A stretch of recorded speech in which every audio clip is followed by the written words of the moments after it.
All right, so today we are going to talk about polynomials. So we're just doing our intro to polynomials. Polynomials are going to get defined here, and we're going to learn some of the attributes of them. So to start out, we're going to talk about something called a monomial. So notice that mono here has been highlighted. Mono means one. So a monomial is a polynomial with one term. A monomial is numbers and variables multiplied together, okay? So let's look here at some examples. So 3x is a monomial because everything here is multiplied together. So 3 and x are multiplied. Negative 3 is a monomial, so we don't have to have a variable. 4 times x times y squared times z is a monomial. So a monomial is just everything is multiplied together. The minute we start adding or subtracting, it's not going to be classified as a monomial anymore.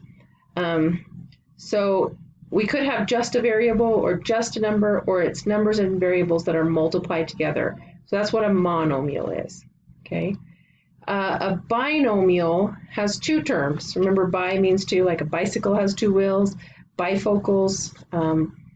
But binomial is a polynomial that has two terms. So to tell the terms apart, we look at the pluses and minuses between. Okay, so for example, 3x minus 5 is a binomial because it has two terms. The terms are separated by the plus and minus, or the addition and subtraction. Notice here that 3x is a monomial and 5 is a monomial. Together, 3x minus 5 becomes a binomial. Okay, so a trinomial has three terms. Tri means three, tricycle has three wheels. So tri means three terms. So for example, 4x squared plus 2x minus 3, that's a trinomial. There are three terms separated by pluses and minuses. Okay, so a polynomial is a monomial. So remember, monomial has one term where things are multiplied together, right? Or the sum of monomials. So basically what this is saying is that if I take any number of monomials and I combine them through addition and subtraction, I'm going to have a polynomial, right? So if you look at our previous three terms, right, monomial, binomial, trinomial, all three of those are classified as polynomials. However, a polynomial can have more than one, two, or three terms. So a monomial, a binomial, and a trinomial, those are all polynomials, but we can have polynomials that are not monomial, binomial, or trinomial. We can have a polynomial with four terms, as in this example, 4x cubed plus 4x squared minus 2x minus 3. 5x plus 2, right, that one's a binomial, but it's also a polynomial. So any monomial or sum of monomials, meaning no matter how many terms we have, as long as each term is a monomial, it's going to be a polynomial. All right, so when we're talking about polynomials, we are often going to be discussing the degree of the polynomial. So what the degree is it's the exponent on a variable. So for example, if I have, for example, let's say like 3x squared. Okay, this is a monomial. The degree of this monomial is 2 because the exponent on the variable is 2. If I have 10x, the degree of this monomial is 1 because if I don't see an exponent on a variable, the exponent is 1, and because the degree is the exponent on the variable. If I have x to the 5th, the degree is 5, okay? If I just had a constant like 5 with no variable, the degree would be 0 because I don't have a variable with an exponent on it. So this would be degree 0. So the degree is just the exponent on the variable, okay, for any monomial. Now, if I want to know the degree of a polynomial, I'm looking for the highest exponent. All right, so remember, a polynomial is just monomials added and subtracted together. So if I only have one term, like 3x squared, the degree of the polynomial is just 2. But if I had a polynomial with more terms, maybe like a trinomial, 3x squared plus 2x plus 7, each monomial has a degree. because each monomial has an exponent on a variable. So 2 is the degree of this first one, 1 is the degree of the second one, 0 is the degree of the one that doesn't have a variable, right? Because we can think of it as x to the 0, anything to the 0 power is 1. So we're looking for the highest exponent on the monomials, and that will be the degree of the overall polynomial. So this polynomial is degree 2. So if I have a larger polynomial, or a polynomial with a larger degree, like 10x plus 14x to the 7th, this would be degree 7, because the highest exponent is 7. Okay. Let's look at the next one here. So a coefficient is a number in front of a variable. Okay. So each polynomial, depending on how many terms it has, can have more than one coefficient. So let's just look at the one above that we had, 3x squared plus 2x plus 7. This one has 2 coefficients because it has 2 terms with variables. And again, the coefficient is just the number in front of the variables. So the 2 coefficients that this one has are 3 and 2. Okay. If I have 10x plus 14x to the 7th power, this one also has 2 coefficients, 10 and 14. So it's any number in front of a variable or multiplied by a variable. Okay. Now, we often talk about, when we're talking about polynomials, we talk about the leading coefficient. Okay, so the leading coefficient. So the leading term is the term with the highest degree. So even though in this example right here, we have 10x plus 14x to the 7th, even though the 10x is written first, 14x to the 7th, that would actually be our leading term, because the leading term is the term that has the highest degree. Okay. Now, once you find the leading term, that number that's in front of the variable, that's the leading coefficient. So if I had, say, 2x squared plus 14x minus 13x to the 4th power, the leading coefficient here would actually be right there, because that one's the one with the highest exponent. But it's not always going to be written in the order where that's leading. Okay, we're going to rearrange it a lot of times so that it is the leading term. But once we find the leading term, we can find the leading coefficient, because it will be the number right in front of the term with the highest degree. So here our leading coefficient is equal to negative 13. Okay. So a constant term is a term without a variable. So you notice up here in 3x squared plus 2x plus 7, we had 3 terms, but only 2 coefficients. Well, this 7 is not considered a coefficient because there's no variable with it, but it is called a constant term. It's constant because there's no variable with it. It can't change. So if I had, say, 2x to the 4th plus 3x minus 2, okay, the constant term here would be negative 2, because negative 2 is the one that doesn't have a variable with it. All right, so we have negative 3x to the 4th minus 4x squared plus x minus 1, right? So this is a polynomial with 4 terms, 1, 2, 3, 4. It has the term negative 3x to the 4th, negative 4x squared, x, and negative 1. Those are the terms. The classification is that it's a polynomial, or we could even say a polynomial with 4 terms. Okay, a polynomial with 4 terms is what I meant to write there. And its degree is going to be the highest exponent you see, right? So that would be 4. It's a 4th degree polynomial.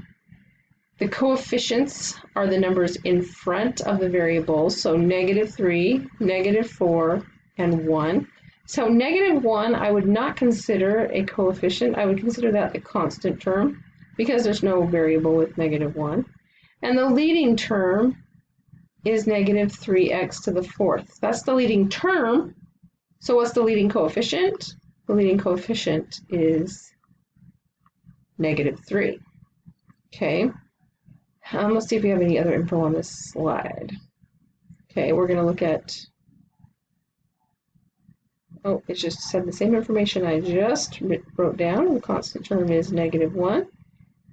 All right, let's see. Are there any missing terms? Okay, missing terms means we're looking at the degree of the polynomial, and we're looking at the degree of each monomial, and we're seeing if they go down in order.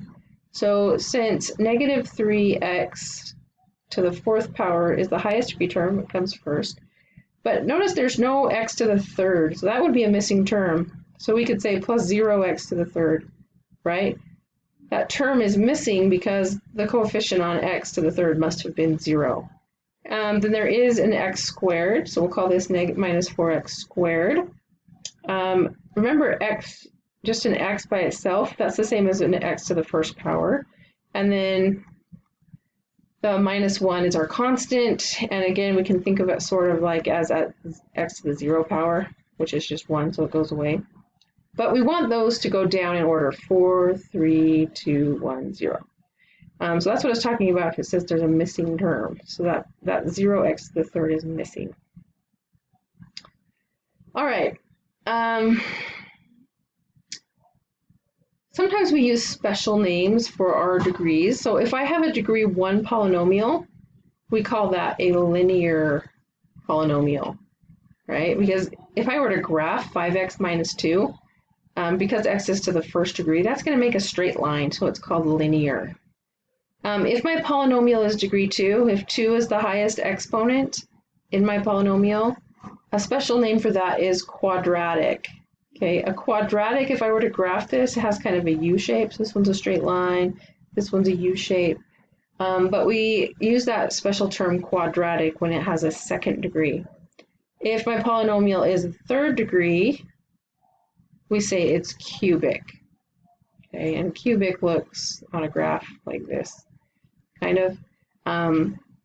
But those are 3 that we're going to use a lot this trimester, so maybe you just think about those as special names. A lot of times we will just say it's a, like this first one, it has 2 terms, so it's a binomial. If I were to classify this polynomial, because it has 2 terms, right, 1, 2 terms, it's a binomial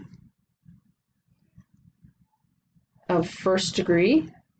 We could also say, or a 1st degree polynomial, a 1st degree binomial, or we could say it's a linear binomial. Okay, so if I'm going to classify this 2nd one here, classify means how many terms does it have, and is there a special name for that one? Remember, monomial, binomial, trinomial. If there's any more than 3 terms, we just call it a polynomial with that many terms.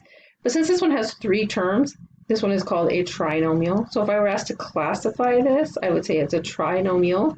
I could say it's a 2nd degree trinomial, or I could say it's a quadratic binomial. So those are equivalent, and we're going to be looking at quadratics a lot this trimester. Okay, if it has a degree 3, then we're going to call it a cubic polynomial. Since this one has 4 terms, it's not a monomial, binomial, or trinomial. We'll just call it a polynomial. We could say a polynomial of 4 terms, or we could just say a polynomial or a cubic polynomial because it is degree 3, or a polynomial with degree 3, or a 3rd degree polynomial. There's different ways to say it. They all mean the same thing. All right, so what we want to do when we look at a polynomial, if we're asked to put it in what we call standard form, is put it in descending order with the terms with the highest exponents at the left going across to the lowest exponent at the right. So basically, we're just ordering our polynomial. Actually, let's go back and let's do an example where we order our polynomial. So if I have a polynomial such as 3x squared plus, wow, my marker is acting up. Let's try this again. Let's erase that and try again. Okay, if I have a polynomial such as 3x squared plus 5x to the 4th minus 10x plus 4. Okay, in order to get this in standard form, I need to look at my terms with the highest exponents and put them on the left, and then go in descending order from left to right till I get to the lowest exponent. So the term with the highest exponent is 5x to the fourth. So that would be my first term, right? A positive 5x to the fourth, because that has a plus in front of it. Now, if I look at these, that takes care of that one. The next highest one is a 2, so that one would go next. This one doesn't have a negative out there, right? So it would be a plus 3x squared. And that would take care of our second highest. And then we would do our third highest, which is negative 10x. And then the one without a variable and an exponent. So now my polynomial is in standard form. It's still exactly equivalent to the one above, but it's just written in what's called standard form. So a lot of times we'll be organizing our polynomials first. So if you were asked to classify this polynomial, you could just say it is a fourth degree polynomial, or a fourth degree polynomial with 4 terms, because not only is it fourth degree, but it also has 1, 2, 3, 4 terms. The leading coefficient of this polynomial, remember that's the number in front of the variable with the highest exponent. So the leading coefficient is 5. The constant term is the one without a variable. So that would be the 4. Remember that I said that the leading coefficient is not always, or the leading term is not always first. When we first wrote this polynomial down, 5x to the fourth is still our leading term that has our leading coefficient with it, but it wasn't written as a leading coefficient. But this is why it's called the leading coefficient, is because once you put your polynomial in standard form, that first term is your leading term, and it has with it the leading coefficient. Okay. Let's see. All right, so now name the polynomial by degree and number of terms. Sometimes we say classify the polynomial by degree and number of terms. So again, if it's a monomial, a binomial, and trinomial, that's the part where we're naming it by number of terms or classifying it by number of terms. And then the degree is just the highest exponent. So since 4x to the fifth only has 1 term, that's a monomial, and the degree is 5. So we would say it's a fifth degree monomial. Okay, the order doesn't matter. I could say it's an monomial of degree 5. That would be fine. The second one here has 1, 2, 3 terms. Because it has 3 terms, it's a trinomial. And it also has a degree of 3. So this is a third degree trinomial. I could also call it a cubic or cubic trinomial, okay? Because remember, cubic is another name for third power, okay? Negative 8b to the fifth minus 9b squared plus 1, again, 3 terms, so it is a trinomial. Its degree is its highest exponent, which is a 5, so this is a fifth degree trinomial. And this one is a binomial because it has 2 terms and it has a 4th degree. So 4th degree binomial. Okay, now on this first one, if I were asked to find the leading coefficient, that's just the number in front of the term with the highest exponent, so that would just be 4. So that's the leading coefficient. If I were asked to find the constant, well, this one doesn't have a number without a variable, so this one, the constant would be 0, or I could say none, but either way, there's no number there with no variable. So on the second one, the leading coefficient is negative 10, and the constant is negative 5. Okay. On the third one, the leading coefficient is negative 8. Doesn't include the b, just the number in front, so negative 8, and the constant is 1. Okay. On the third one, the leading coefficient is negative 7, and the constant is 3.